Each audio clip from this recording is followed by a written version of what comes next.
What if one night, while sipping tea on your porch, you looked up and saw not one, but two full moons staring back like the judgmental eyes of the cosmos? Welcome to What If Horizons, the podcast where we nudge the universe off its axis and explore the strange gravitational consequences.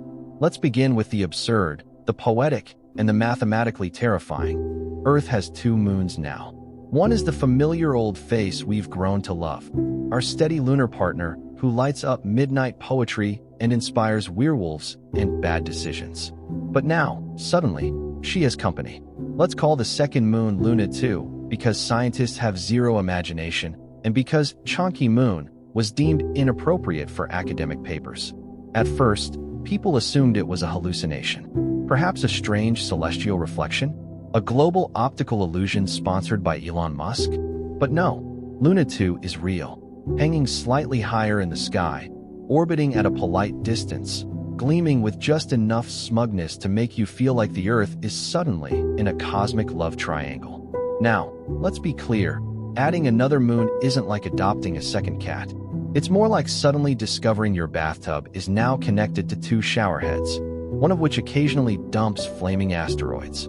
Because gravitational physics, dear listener, is a jealous and chaotic art form. Tides.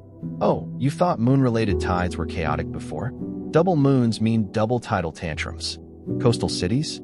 Gone. Fishermen? Furious. Tsunami alerts? They now come in stereo. Imagine Miami being pulled back and forth like a yo-yo by the celestial biceps of two lunar bodybuilders with conflicting workout schedules. That's Earth's new normal. But wait, there's more. Because Luna 2 doesn't just sit there. No. This new moon has attitude. She's slightly elliptical. She wobbles. She oscillates with flair, like a flamenco dancer with an orbital twist. And with her arrival comes an unexpected cosmic side effect. Earth's axis begins to wobble more aggressively. The seasons, once as dependable as grandma's casserole, start misbehaving. Summer shows up in April. Autumn refuses to leave. Snowfall happens in the Sahara, and palm trees grow in Stockholm. Meteorologists weep. Fashion designers panic. Retailers can no longer tell if they should stock bikinis or snow boots, so they release combo outfits, fur-lined flip-flops, and waterproof cardigans with SPF 50. And the animals? Confused is an understatement. Migratory birds form aerial flash mobs, flying in circles. Bears forget when to hibernate and show up to yoga classes in downtown Vancouver. Crabs simply give up and move inland. Dogs bark at both moons until their throats go hoarse and begin organizing union strikes for nocturnal unfairness. Meanwhile, the astrology industry explodes. Every zodiac sign now has a second lunar ruling phase. Horoscope apps crash globally. Luna 2 is in retrograde, becomes the new excuse for ghosting your therapist. Libras have mood swings so intense they form splinter zodiac parties. Sagittarius? Now Sagittarius A and Sagittarius B. Geminis? Forget it. They now have 4 personalities. It's a mess. But of course, humans don't stop at confusion. We see a giant glowing rock in the sky and immediately think, can we build condos on it? Cue the billionaires. Jeff Bezos declares Luna 2 Amazon's next-day moon. Richard Branson attempts the first lunar hot air balloon ride and disappears for 3 months. Elon Musk tweets a photo of a Tesla Roadster orbiting Luna 2 with the caption, "Dual moons, dual motors." Mars can wait. Meanwhile, back on Earth, world governments scramble to create policies for interlunar affairs. The UN hosts an emergency summit called Moonfest 2.0, where diplomats debate lunar naming rights, flag placements, and whether dual moons mean we now need 2 space forces. One ambitious politician suggests holding the next Olympics entirely in low gravity between both moons. He is quietly sedated. And through it all, the regular folks? We stare at the sky, wondering what it all means. Poets grow inspired. Musicians write double moon love ballads. Teenagers sneak out at night just to sit on rooftops and wonder, what if both moons are watching me fail algebra right now? We've only just begun scratching the surface of a world with 2 moons. So stick around, dear listener, because if you think weather, tides, romance, and religion aren't about to go full lunar lunatic, you're in for a moonlit ride. The first major global meltdown didn't come from the tides, or the gravitational anomalies, or even the mass confusion of horoscopes. It came from religion. Because you see, dear listener, for thousands of years, humanity has lovingly projected its hopes, fears, and occasional romantic confusion onto one moon. One tidy lunar symbol for everything. Werewolves, fertility, madness, and those grainy photos that still make conspiracy theorists swoon like teenagers at a boy band reunion. But now there's another one. And the spiritual world was not ready.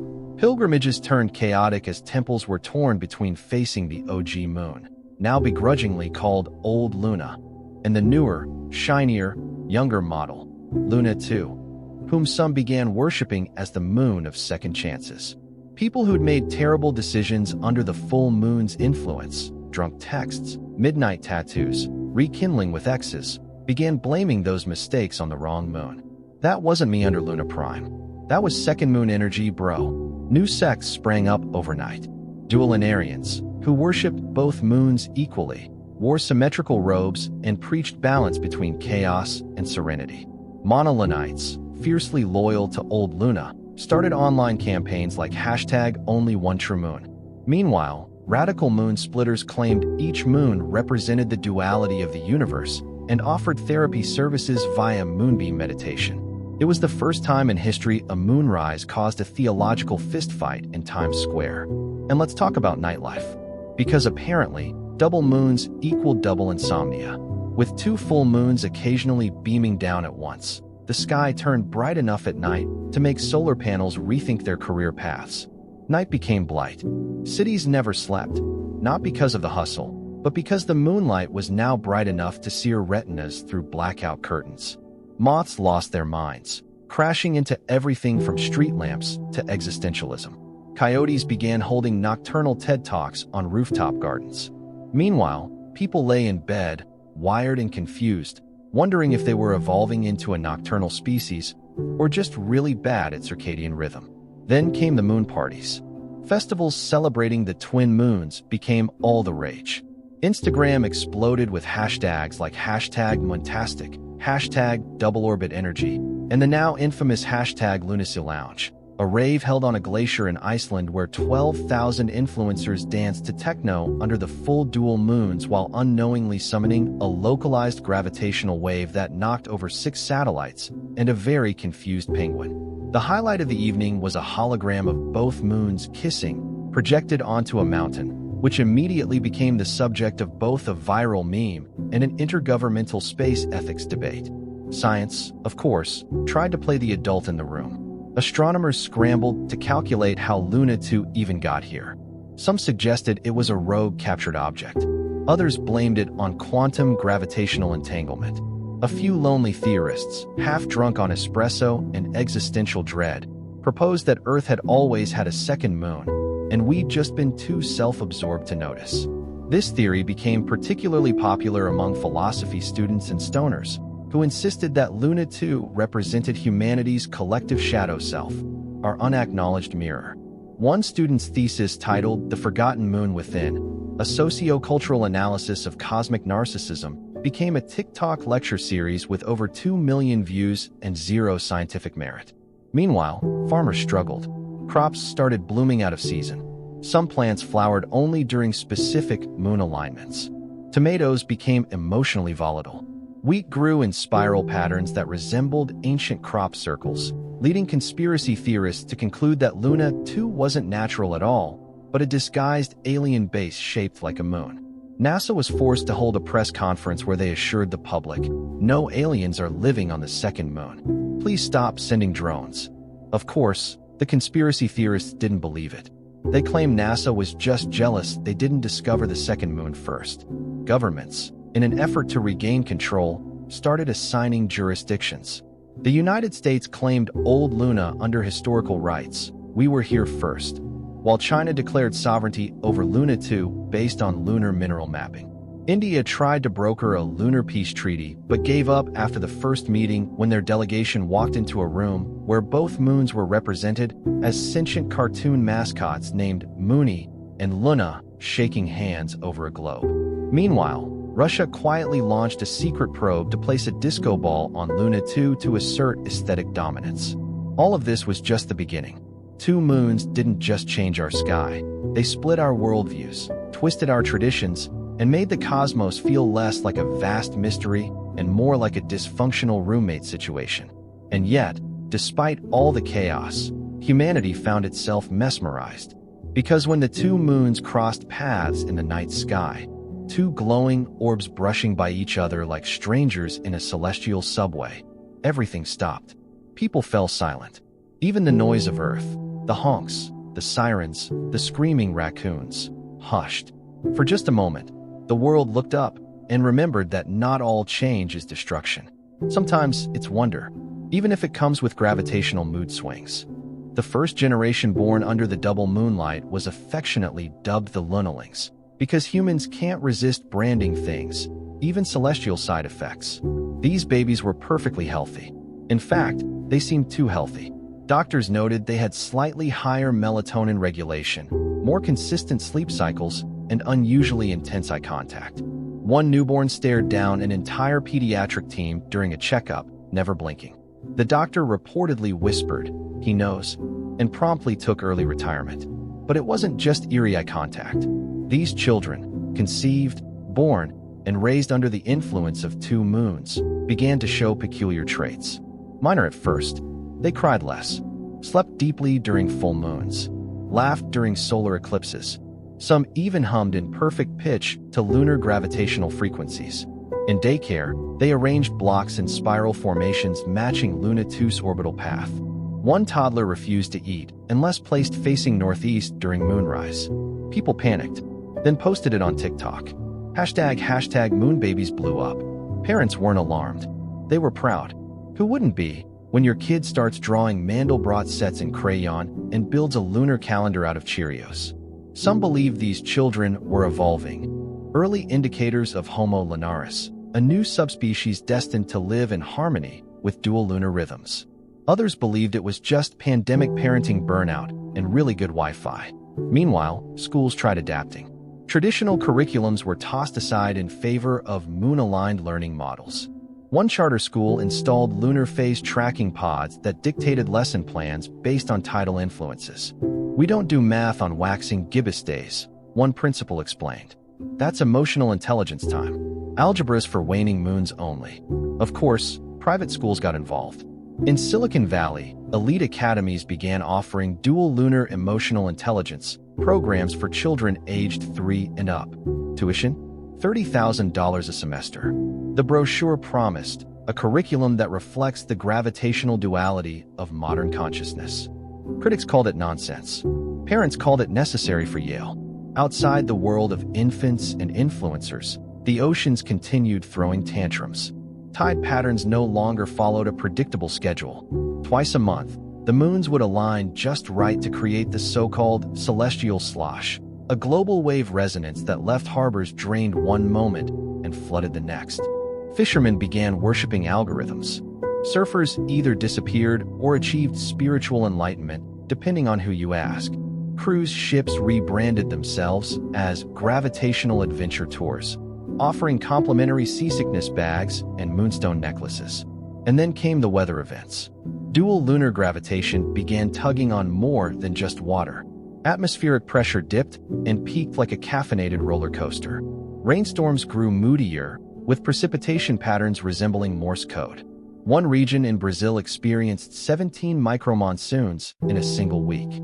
Meteorologists began dressing like doomsday prophets just to manage expectations. Still, not everything was a disaster.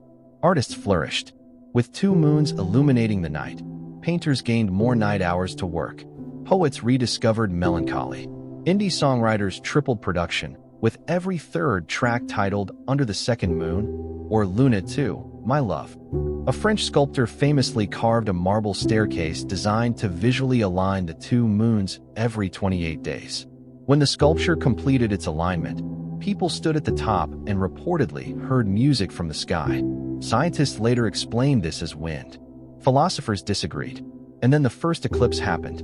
Oh dear, you thought a single lunar eclipse was a big deal. Multiply that by 2 and add humanity's flair for melodrama. As Luna 2 began to shadow old Luna during a rare orbital crossing, the world lost its mind. Social media exploded. Live streams had 200 million viewers. Pastors preached rebirth.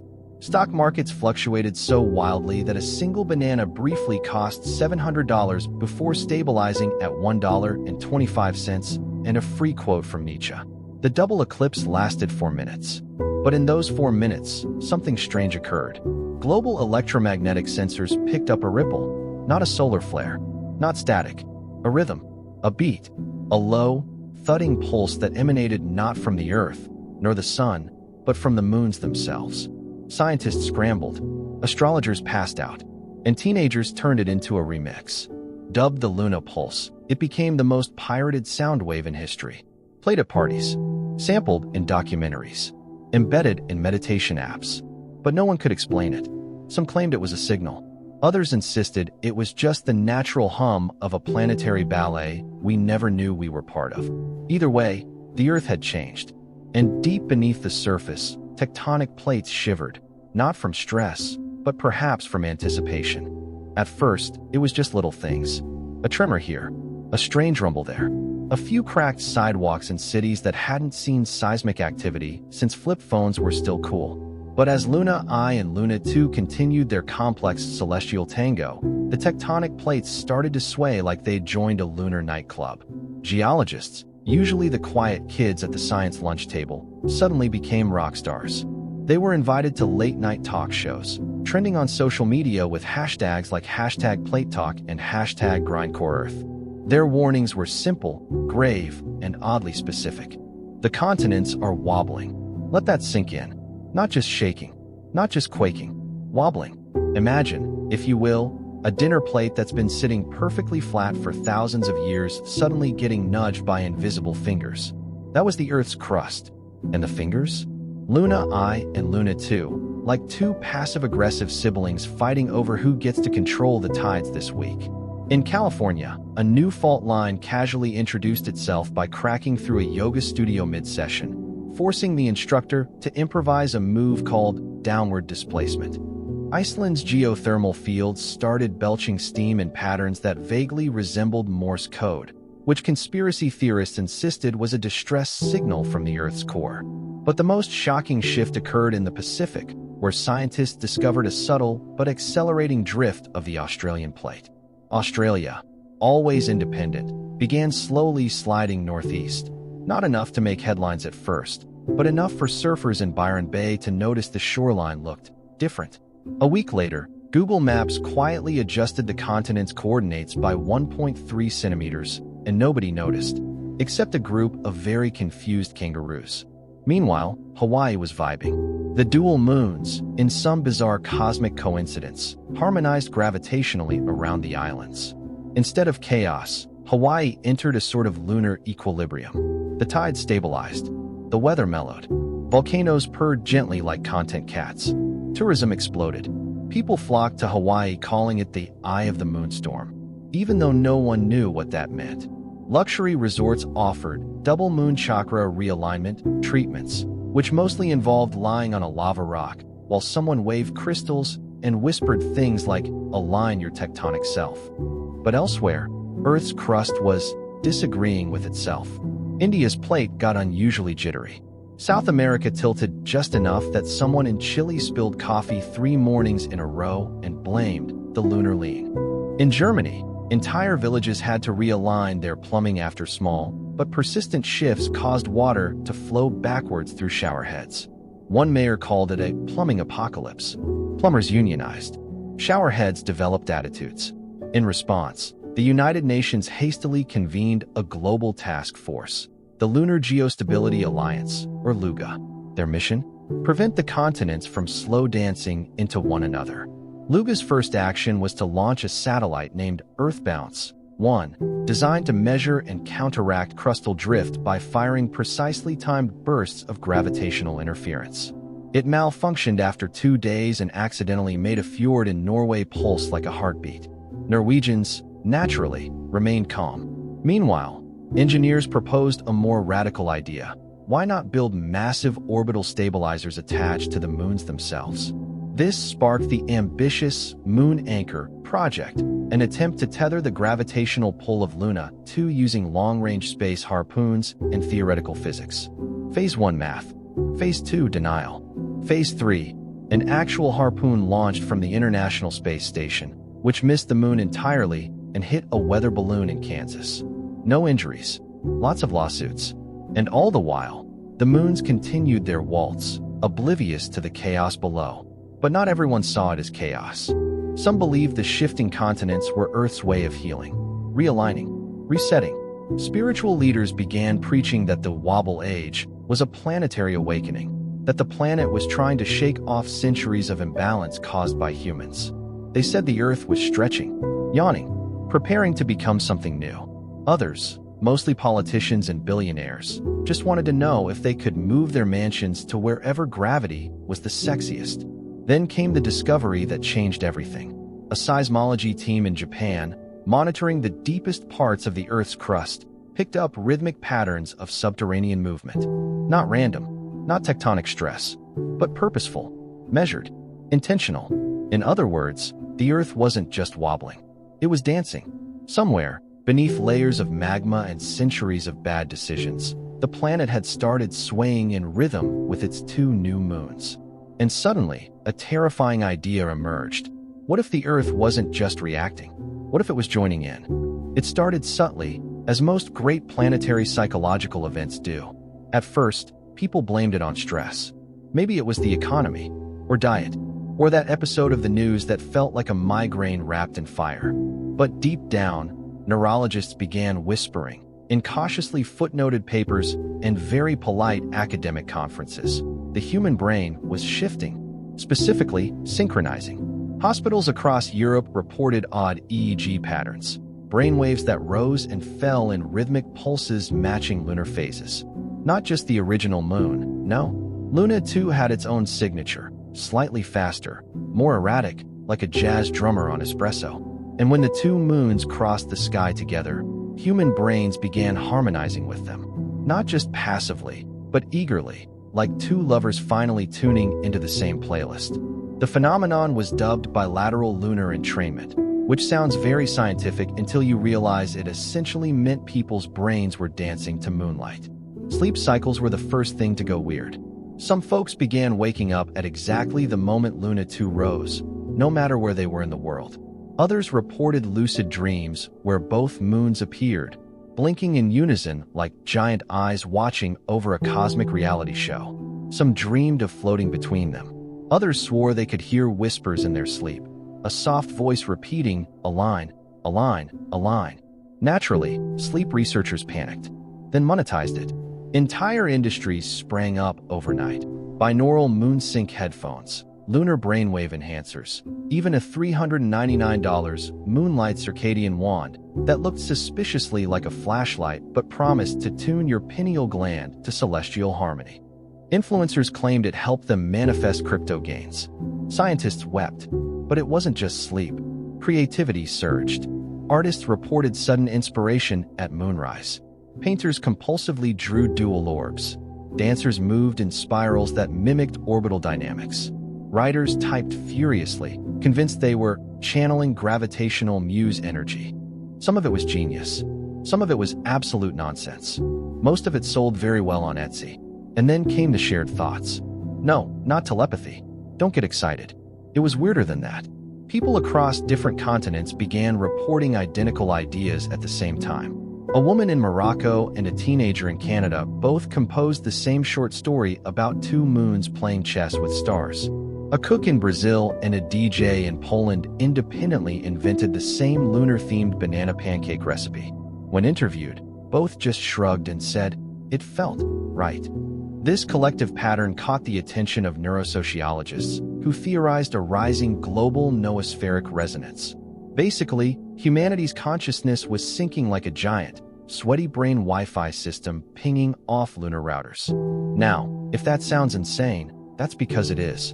But when they plotted these mental coincidences on a timeline and laid it over the moon alignment data, the peaks matched. Not closely, perfectly. Even the skeptics started sweating. Then, during one particularly rare lunar syzygy, when both moons appeared equidistant in the night sky. Millions of people across the globe experienced what researchers now call the sync event. It lasted 43 seconds. In that window of time, humans across every time zone paused mid-task. Drivers stopped cars. Chefs dropped spatulas. Babies halted mid-wail. Entire call centers went dead silent. Surveillance footage showed people staring up, or straight ahead, or inward. No expression, just presence. Later interviews revealed that nearly all participants described the same feeling. I remembered something ancient. When asked what, they couldn't say. Just a sense of belonging, of circular rhythm, of orbit. As if, for less than a minute, they knew what it felt like to be a moon. Of course, politicians tried to weaponize it. Campaigns promised to lead with lunar clarity. World leaders started holding press briefings under moonlight.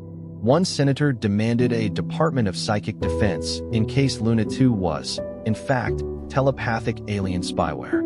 That same senator later claimed the second moon tried to hijack his dreams and make him like jazz.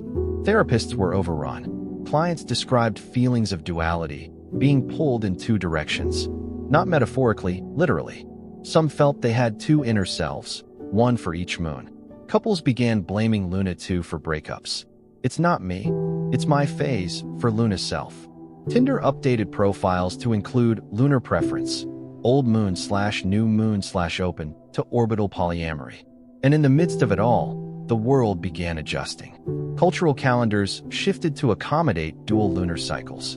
New festivals emerged. Moon Superscript 2 Day, the Twin Light Vigil, and Apogee Nights, where people danced under the double moonrise with glowing face paint and chants like, "Pull me, push me, orbit me."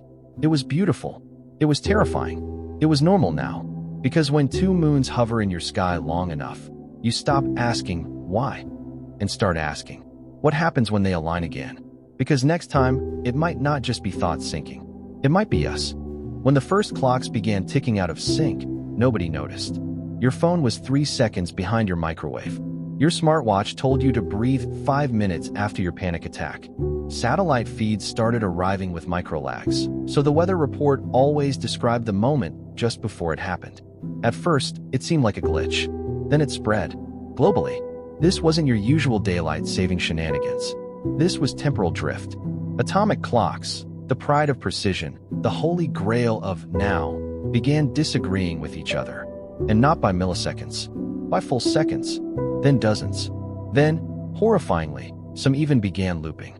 As in, they showed the same moment again, over and over. Like time had a favorite scene it kept replaying because it couldn't move on. Naturally, the scientists at the International Timekeeping Authority, yes, that's a thing, freaked out and called an emergency summit. They blamed it on gravitational interference from the dual moons.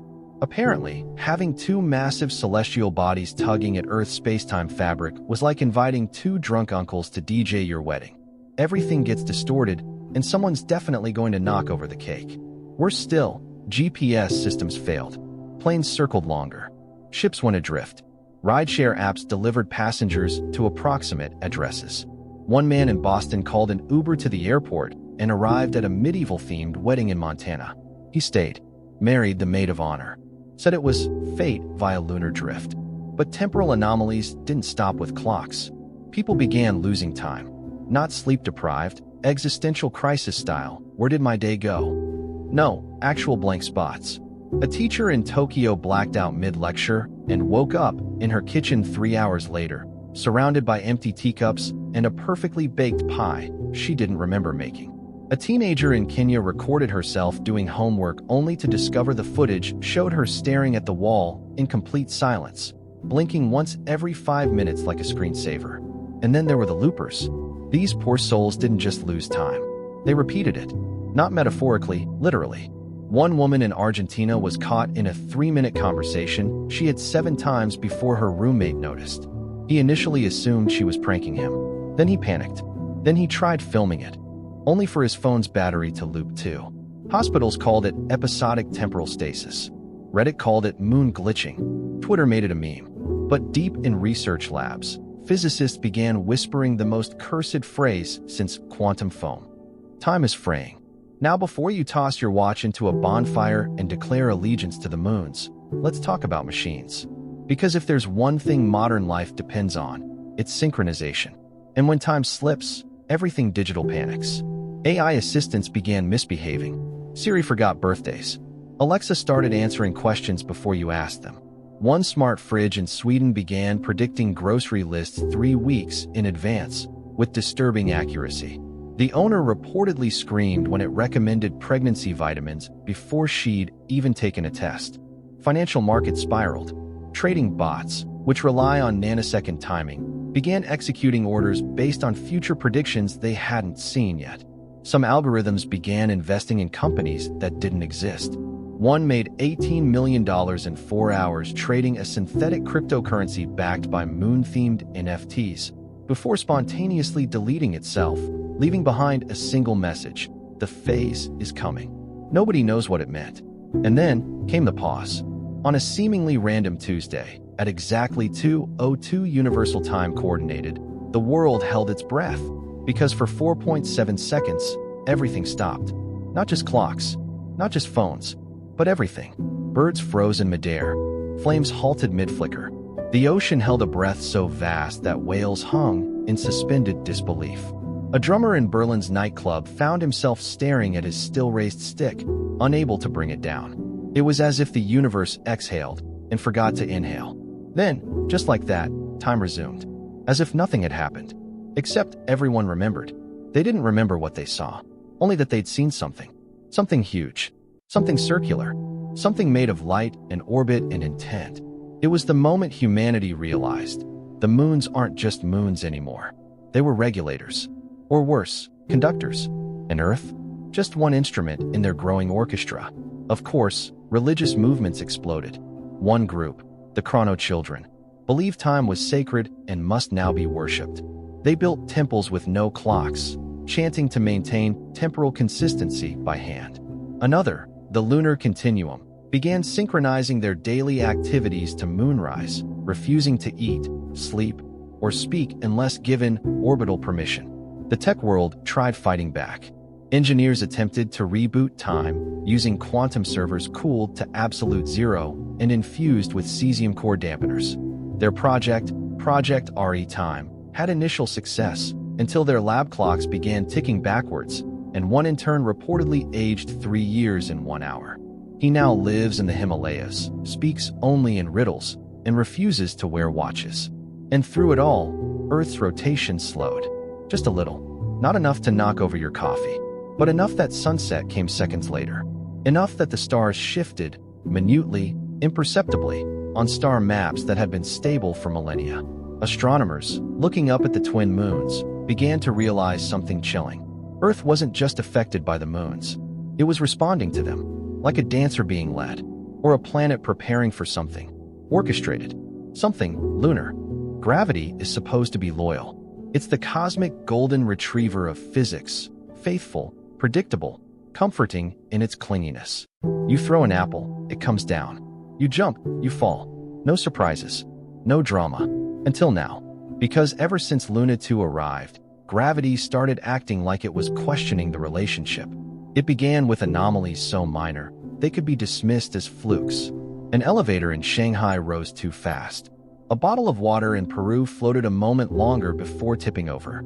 A drone in Nairobi suddenly refused to land, hovering stubbornly like a caffeinated hummingbird on strike. Most wrote it off.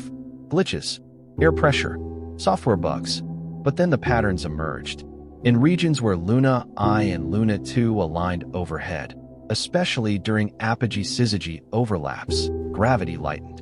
Not much, just enough to be wrong. Athletes in Brazil shattered high jump records by margins that made physics teachers cry. Coffee in Rome sloshed higher in its cups. And one goat in Switzerland simply floated 2 feet off a hillside and refused to come down for 3 hours. His name was Gregor. He is now a national icon. Meanwhile, in areas caught between the competing lunar poles, gravity intensified. Marathon runners collapsed at mile 6. Buildings subtly sagged. People complained of joint pain, dizziness, and dreams of being crushed by invisible moons. Hospitals began stocking what they called gravitropic stabilizers, which were essentially weighted blankets and chamomile tea, but with fancier branding. Then came the failures. satellites dropped out of orbit, not in explosions, but in shameful, spiraling descents. One weather satellite gently crash-landed in an empty cornfield in Nebraska.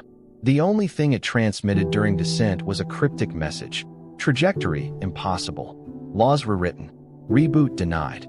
In Tokyo, a team of physicists dropped a test ball in a vacuum chamber and watched, in horror, as it paused midair. Just paused, like it was thinking. Then it rose. Only a few centimeters, but up. Against everything. The room fell silent. One scientist whispered, This is not ours anymore." At CERN, the Large Hadron Collider refused to restart. Engineers tried everything. Resetting protocols. Replacing parts. At one point, a desperate intern tried chanting under his breath, which weirdly caused the collider's internal clocks to sync for 3 minutes before freezing again. During that time, sensors picked up a brief, unmistakable signal, a gravitational pulse in perfect harmony with Luna-2's orbit.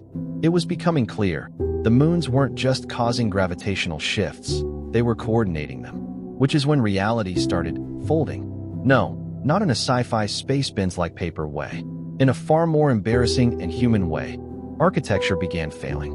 Skyscrapers tilted in cities where they shouldn't. Not because of bad engineering, but because down had become negotiable. Elevators moved sideways. Staircases grew asymmetrical.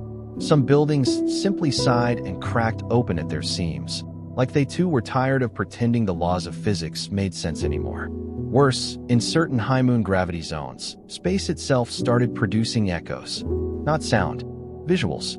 People walking past mirrors reported seeing themselves delayed by a fraction of a second, like a live feed buffering in real time. One man saw himself yawn before he actually felt tired. A woman in Jakarta claimed her shadow stayed in the room after she left. A toddler in France pointed at the corner of a cafe and said, "There's another me." Nobody laughed. And then came the bleed. It began in a research facility in Norway studying lunar tide cycles on deep crustal minerals. Cameras picked up a flicker, then another, then a full moment of static. When the feed returned, the room was empty. Scientists gone. Instruments gone. All that remained was a white circle on the floor and a gentle hum, matching the lunar harmonic wave. Hours later, 3 of the missing researchers were found dazed and barefoot in Mongolia, unable to explain how they got there. They spoke of light, orbit, a great spinning womb of moons. One simply whispered, "It's rehearsing." By now, humanity was split. Some called it the end, that the fabric of reality was collapsing under the strain of 2 moons pulling the cosmic threads loose. That we were passengers on a planet being tuned like an instrument for someone or something else's amusement. Others believed it was awakening, that the Earth wasn't dying, it was evolving, that the dual moons were triggers, not destroyers. Catalysts for a new reality, a higher dimension, a rewritten rulebook of existence where time, space, matter, and identity are flexible, optional, playful. Governments stopped trying to regulate anything. No more task forces. No more lunar sanctions. The Moon Anchor project was abandoned. The global economy pivoted to orbital adaptability services. Currency lost meaning. Value was now measured in mass stability and temporal cohesion. And still, the moons orbited. Closer, slower, as if preparing for a final movement in a symphony we hadn't realized we were a part of. Because gravity was no longer a force. It was a suggestion, and Earth had begun listening to a different rhythm. It began with a single dream. Or maybe it was a million. No one's sure who dreamed it first. A girl in Nigeria, a factory worker in Seoul, an elderly man in Saskatchewan, all on different continents, at different times, claimed the same thing. They dreamed of the staircase. Always the same. A smooth, spiraling ascent of obsidian stone, floating in an endless sky the color of deep ocean ink. No railings. No end in sight. Just a soft lunar glow pulsing above, and a sound, gentle, rhythmic, ancient, like 2 pendulums swinging in harmony. Soon, reports poured in. Reddit was flooded. Psych forums crashed. Entire subreddits formed around what became known as the moon stare dream. At first, people thought it was a meme, a prank, some elaborate TikTok trend. Until sleep researchers ran brain scans on patients mid-dream and found identical neural activity patterns. Every single time. Even more chilling, the timing aligned perfectly with lunar conjunctions. Whenever Luna I and Luna 2 crossed each other's orbital paths, more people had the dream. The stronger the alignment, the more vivid the vision. In one instance, nearly 30% of the global population reported dreaming of the staircase on the same night. But it didn't stop there. Because the staircase wasn't just a dream anymore, people began seeing it awake. A jogger in Lisbon blinked and saw the steps shimmering above the city skyline for a split second. A subway passenger in Buenos Aires spotted it reflected in a train window. Children started drawing it, unprompted, in chalk, sand, napkins, dirt. Always the same shape, always spiraling upward, always pointing at the two moons. And then, someone tried to climb it. A woman in Finland, known only by her online alias @OrbitSeeker, documented her lucid dreams in real time using a sleep monitoring EEG headset. One night, she claimed to step onto the staircase. Her vitals spiked. She began muttering phrases in an unknown language, phonetically consistent across 5 recordings, according to linguists. On the 7th night, her device caught a whisper that repeated clearly, "Come closer." The next morning, she disappeared. Gone. No signs of struggle. No digital trace. All that remained was her final tweet. They've opened the next layer. Governments panicked. Quietly, of course. Intelligence agencies formed secret lunar psych teams. The Vatican convened an emergency council. The Dalai Lama issued a vague but serene statement about ascending frequencies. Meanwhile, Elon Musk tried launching a moon-based dream internet and promptly lost his Wi-Fi for 3 days. But the dreams continued, and they evolved. The staircase now had windows, visions between the steps. People reported glimpses into unfamiliar worlds. Skies with 3 suns, forests made of glass, oceans where moons dipped like spoons into milk. Others heard music, not random, but symphonic, as if the universe itself was composing through them. More disturbingly, people began to meet each other inside the dream. Strangers, friends, dead relatives. One man swore he had coffee with his childhood dog on step 47. A woman wept for days after hugging her long-lost sister on step 93, only to discover that her sister, living in Denmark, had the exact same dream. Same dress, same sentence. We're almost there. Scientists scrambled for answers. Was this a mass psychogenic event? A mimetic virus? A planetary-scale neural resonance? None of their tools could explain it. Theories included a lunar neurofield generated by orbital harmonics, a consciousness mesh activated by gravitational interference, an ancient program inside the Earth's biosphere finally triggering its sentience unlock sequence. Or, as one Swedish physicist put it, the moons are turning us into something else. Religions didn't know what to do. Many collapsed. Others exploded in popularity. One sect, the Ascendites, built massive black stone temples modeled after the staircase. They chanted in moon phase cycles and slept communally, hoping to meet the architects in dream space. Their followers grew into the millions. Some never woke up. And still, the staircase grew. In dreams, it got longer, wider, brighter. People began reporting a hum, a low, bone-deep vibration that filled their bodies with what they called moonlight certainty. It wasn't joy or fear. It was readiness. Meanwhile, the real world unraveled. Time no longer held steady. Objects lost mass and then regained it. Colors shifted subtly each day. Entire cities experienced a new phenomenon, the fade, where reality blurred for a few minutes and everything felt like a memory being rewritten in real time. The moons grew brighter, closer. On some nights, they cast shadows that overlapped, forming perfect yin-yang symbols across continents. People danced beneath them. Others cried. Some stood still and whispered, "I hear them." Hear what? Not voices, not language, but intent, purpose, an invitation. A question that kept echoing across dreams and waking minds. Will you follow? No one knew what lay at the top of the staircase, but billions now dreamed of it. And Earth? Earth was no longer just a planet. It was a participant. It was no longer a question of what's happening. It was what now? The Earth had changed. The moons had changed. And so had we. No one truly slept anymore, not in the old way. Sleep became pilgrimage. Dreams became destination. Waking life That was now just intermission between episodes of the Grand Staircase saga playing in billions of brains. Governments dissolved, not in chaos, but irrelevance. Who needed leadership when the call came from the sky? When the path forward wasn't a policy but a pull, the world fractured peacefully. On one side, the stayers, those who refused to surrender reality. Scientists, skeptics, poets of skepticism, and people who really loved Newtonian physics.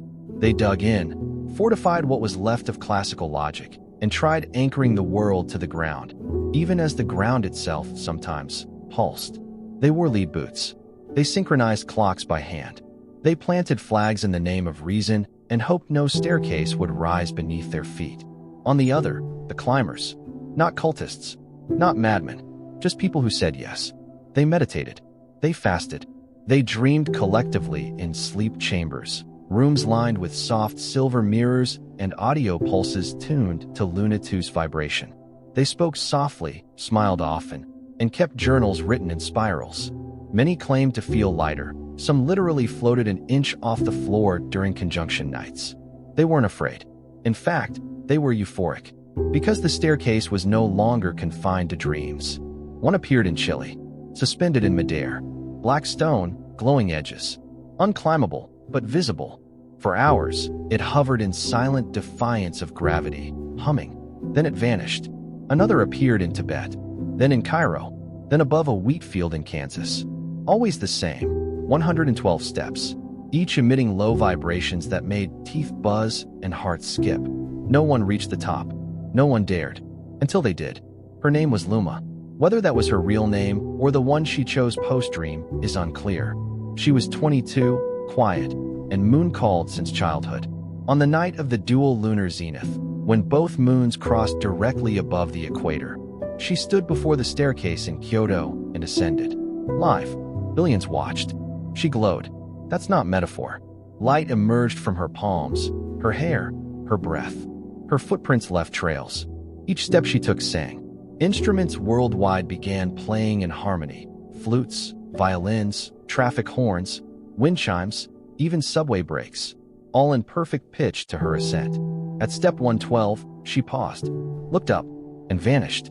No body, no burst, just light, and a sound like two moons exhaling. For a moment, silence blanketed the world. Then a message appeared, projected into every screen, every retina display, etched into snow and reflected on rivers. It was not written. It was understood. You may come. The decision was made. Sleep pods replaced cities. Skyscrapers hollowed out into vertical dream sanctuaries. Children born under dual moons were no longer called lunalings. They were moonborn. Reality bent toward intention. If you believed strongly enough, walls shifted. If you dreamed deeply enough, you walked the staircase while awake. And the final transformation began. Earth trembled, not in pain, but anticipation.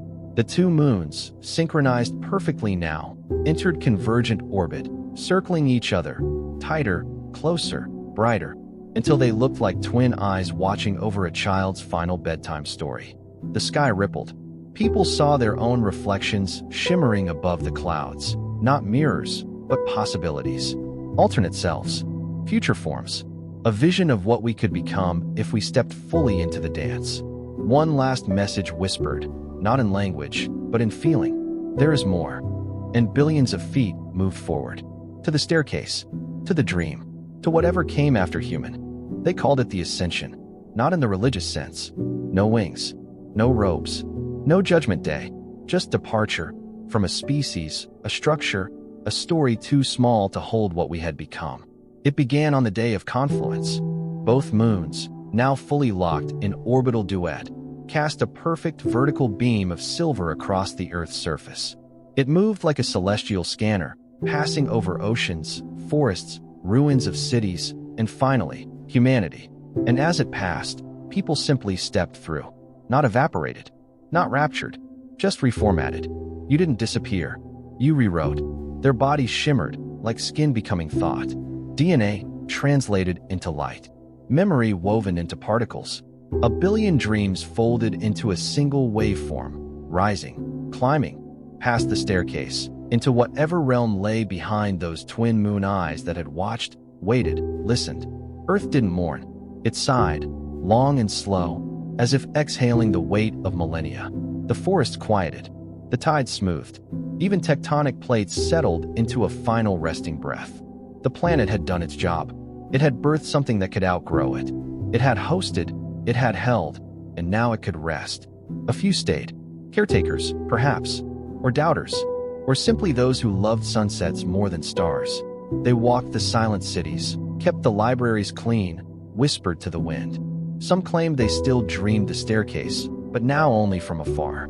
Others tended the soil, planting seeds that would never grow for mouths, only for memory. In the sky, Luna I and Luna II finally fused. Not collision, not explosion, merging. A single orb now, vast, radiant, humming a song that never ended. The moon no longer orbited. It watched, a monument to what had happened. A signal to anyone, anywhere, in the dark, who might look up and wonder if there was more. And there was. Because out there, in the folds of time we used to call dreams, new worlds unfolded. Not planets, not galaxies, experiences, consciousnesses, whole civilizations born of the staircase, of thought, of synchronized becoming. What did we become? Not gods, not stars, but something stranger, simpler, possibility. We became the question, the one whispered across the cosmos, from one curious creature to another. What if we could be more? This has been What If Horizons, where curiosity bends the universe into shapes it was too shy to try on its own. If you've enjoyed this episode, like the wild climb, the moons, the dream, the gentle unraveling of everything we once called normal, then make sure to follow, like, comment, and share. Because in the multiverse of ideas, your voice echoes farther than you think. And maybe, just maybe, the next time you look up at the moon, it will look back and wink. Until next time, stay strange, stay wondering, stay human, if you still are.